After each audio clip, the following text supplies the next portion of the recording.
साल 2006 में मुंबई की लोकल ट्रेन में हुए सिलसिलेवार बम धमाके में मारे गए 179 लोगों की मौत का जिम्मेदार कौन है? ये सवाल अब काफी बड़ा बनते जा रहा है, क्योंकि इस मामले के 12 दोषी आरोपियों की सजा की पुख्ती करने वाली याचिका पर बॉम्बे हाई कोर्ट ने एक बड़ा फैसला सुनाते हुए सभी आरोपियों को बरी करने का फैसला सुनाया है। कोर्ट ने निचली अदालत के फैसले को यह कहकर बदल दिया है कि अभियोजन पक्ष उनके खिलाफ मामला साबित करने में पूरी तरह से विफल रहा। साथ ही कोर्ट ने सरकार की तरफ से पेश किए गए गवाहों पर भी सवाल खड़े कर दिए। आखिर कैसे आया है इस मामले में नया ट्विस्ट, कैसे बदल गया है फैसला और क्या है ये पूरा मामला, इसकी पूरी जानकारी आपको इस वीडियो में देंगे। नमस्कार, आप देख रहे हैं लोकमत हिंदी। मेरा नाम है सोनू कनौजिया। सबसे पहले बात करेंगे इस मामले की, आखिर ये पूरा मामला क्या है। 11 जुलाई 2006 का दिन मुंबई और पूरे भारत के लिए एक काला दिन बन गया था। उस शाम ऑफिस से लौट रहे हजारों लोग रोज की तरह मुंबई की लोकल ट्रेन से सफर कर रहे थे, लेकिन किसी को अंदेशा भी नहीं था कि कुछ ही पलों में उनकी जिंदगी हमेशा के लिए बदलने वाली है। शाम करीब 6:24 से लेकर 6:35 के बीच मात्र 11 मिनट के भीतर मुंबई की पश्चिम रेलवे लाइन की 7 लोकल ट्रेन में एक के बाद एक सिलसिलेवार बम धमाके हुए। ये धमाके मुंबई के माटुंगा, माहिम, बांद्रा, खार, जोगेश्वरी, बोरीवली और मीरा रोड जैसे व्यस्त रेलवे स्टेशन के बीच चलती हुई ट्रेन में हुए। इन धमाकों को प्रेशर कुकर बमों के जरिए अंजाम दिया गया था, जिन्हें ट्रेनों के फर्स्ट क्लास डब्बों में छिपाकर रखा गया था। बमों में टाइमर लगाए गए थे ताकि सभी धमाके एक निश्चित समय पर हो और अधिक से अधिक जानमाल का नुकसान हो। उस समय शाम का वक्त था और पीक आवर में जब ट्रेनें खचाखच भरी रहती थी, उसी वक्त यह हादसा हुआ और इसी कारण लगभग 179 लोगों की जान चली गई और 700 से भी अधिक लोग इसमें घायल हो गए। हमले के तुरंत बाद मुंबई में अफरा तफरी मच गई। हर तरफ चीख पुकार, खून से लगे सने लोग, टूटी हुई ट्रेन की बोगियां और मदद के लिए दौड़ते लोग। पूरा शहर मानो थम सा गया था। इस हमले के पीछे पाकिस्तान स्थित आतंकी संगठन लश्कर ए तैयबा और भारत में सक्रिय इंडियन मुजाहिदीन का हाथ होने का शक था। जांच एजेंसियों को पता चला कि आतंकी नेपाल और बांग्लादेश के रास्ते भारत में घुसे थे और उन्होंने इस हमले की 1 महीने पहले ही शुरुआत कर दी थी। आपको बताते हैं कि सिमी में भी इसका नाम सामने आया था। अब बात करते हैं जांच की और निचली कोर्ट में ये केस कैसे चला। इस हमले की जांच महाराष्ट्र एंटी टेररिज्म स्क्वाड और अन्य राष्ट्रीय एजेंसियों ने मिलकर की। धीरे धीरे सुराग मिलने लगे और कुल 13 संदिग्धों को गिरफ्तार कर दिया गया। इन सभी पर मकोका यानी कि Maharashtra control of organised crime act के तहत मुकदमा चलाया गया। पुलिस के मुताबिक मार्च 2006 में लश्कर ए तैयबा के आजम चीमा ने अपने बहावलपुर स्थित घर में सिमी और लश्कर के 2 गुटों के मुखियाओं के साथ इन धमाकों की साजिश रची थी। पुलिस ने बताया था कि मई 2006 में बहावलपुर के ट्रेनिंग कैंप में 50 युवकों को भेजा गया था। उन्हें बम बनाने और बंदूकें चलाने का परीक्षण दिया गया था।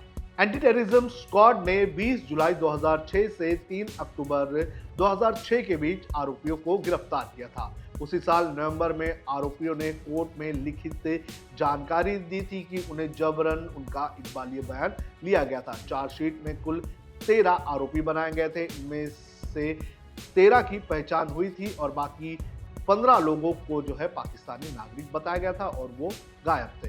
करीब 9 साल तक चले इस केस के बाद स्पेशल मकोका कोर्ट ने 11 सितंबर 2015 को अपना फैसला सुनाया। कोर्ट ने 13 आरोपियों में से 5 दोषियों को फांसी और 7 को उम्र कैद की सजा सुनाई और 1 को बरी कर दिया था। अब बात करते हैं कि बॉम्बे हाई कोर्ट में क्या हुआ और क्या फैसला सुनाया गया। 2016 में आरोपियों ने निचली कोर्ट के फैसले को बॉम्बे हाई कोर्ट में चुनौती दी और अपील दायर की। 2019 में बॉम्बे हाई कोर्ट ने अपीलों की सुनवाई शुरू की। अदालत ने कहा कि इस मामले में विस्तृत दलीलें और रिकॉर्ड की समीक्षा की जाएगी। 2023 से 2024 तक हाई कोर्ट में मामला लंबित रहा। सुनवाई टुकड़ों में होती रही। 2025 में हाई कोर्ट ने सभी 12 आरोपियों को बरी कर दिया। कानून के अनुसार राज्य सरकार ने मृत्युदंड की पुष्टि के लिए भी याचिका उच्च न्यायालय में दायर की थी। अभियुक्तों ने भी अपनी दोषसिद्धि की सजा को चुनौती देते हुए अपील दायर की थी। मौत की सजा का सामना कर रहे दोषियों में से एक एहतशाम सिद्दीकी द्वारा उच्च न्यायालय में एक आवेदन दायर करने के बाद अपीलों और मौत की सजा की पुष्टि पर सुनवाई के लिए पिछले साल एक विशेष जो पीठ है उसे बैठाया गया था। विशेष लोक अभियोजक राजा ठाकरे ने लगभग 3 महीने तक बहस की और अदालत से मृत्युदंड की पुष्टि करने का आग्रह किया। उन्होंने इसे rarest of the rare case कहा। अभियुक्तों के वकीलों ने 4 महीनों से ज्यादा समय तक बहस की और अभियोजन पक्ष के मामले में खामियां गिनाई। उन्होंने बाद में मुंबई क्राइम ब्रांच द्वारा की गई एक जांच का भी हवाला दिया, जिसमें इंडियन मुजाहिदीन की इन्वॉल्वमेंट के बारे में खुलासा किया गया था। उन्होंने दावा किया कि आईएम के एक सदस्य सादिक ने कबूल किया था कि ट्रेन धमाकों के लिए आईएम जिम्मेदार था।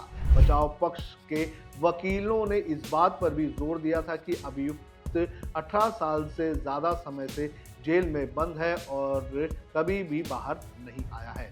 हाईकोर्ट के जस्टिस अनिल किल्लोर और जस्टिस श्याम चांडक की विशेष पीठ ने जुलाई 2024 में आरोपियों की ओर से दायर मृत्युदंड की पुष्टि की याचिकाओं और अपीलों पर सुनवाई शुरू की। 6 महीने तक सुनवाई करने के बाद पीठ ने इस जनवरी में निर्णय सुरक्षित रखा। बचाव पक्ष ने आरोप लगाया कि मकोका अधिनियम के तहत दर्ज की गई बातें जबरदस्ती और टॉर्चर से प्राप्त हुई और इसलिए ये अवैध है। दूसरी ओर राज्य ने ये साबित करने का प्रयास किया कि ये rarest of the rare case है और सजा न्यायोचित होनी चाहिए। विशेष सरकारी वकील राजा ठाकरे ने पीठ के सामने मामले की पूरी जानकारी पेश की। अभियोजन पक्ष के अनुसार एक आरोपी की मौत बम लगाते समय हो गई थी, जबकि दूसरे की एंटॉप हिल में मुठभेड़ में गोली मारकर हत्या कर दी गई थी। कुल मिलाकर 192 अभियोजन पक्ष के गवाह, 51 बचाव पक्ष के गवाह और 2 अदालती गवाह थे। अब समझते हैं आरोपियों की रिहाई के बारे में हाईकोर्ट ने 4 पॉइंट्स में क्या ऑर्डर दिए।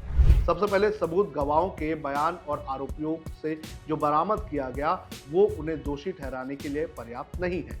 बम बनाने के लिए जो विस्फोटक इस्तेमाल हुए उनकी रखरखाव ठीक नहीं थी। सबूत की सीलिंग भी खराब थी। अभियोजन पक्ष यानी कि प्रोसिक्यूशन अपराध में इस्तेमाल किए गए बमों के प्रकार को भी रिकॉर्ड में लाने में विफल रहा। आरोपियों के जो बयान दर्ज किए गए थे उन्हें देखकर लगता है कि उन्हें जबरदस्ती रिकॉर्ड किए गए थे। बॉम्बे हाई कोर्ट के इस फैसले के बाद अब महाराष्ट्र सरकार ने सुप्रीम कोर्ट जाने का मन बनाया है, लेकिन जिस तरह से 19 साल बाद ये फैसला आया है ये अपने आप में कई सवाल खड़े करता है। सबसे बड़ा सवाल ये कि आखिर ये आरोपी नहीं है तो किसने मुंबई के इस सिलसिलेवार बम धमाके को अंजाम दिया था और क्या वो आज भी खुलेआम घूम रहा है? ये अपने आप में एक बड़ा सवाल है। साथ ही साथ सवाल ये भी है कि अगर ये लोग, ये जो आरोपी है, ये बेगुनाह है तो इनके 19 साल इन्हें कौन वापस ला के देगा? आपको क्या लगता है? आप हमें कमेंट करके जरूर बताएं।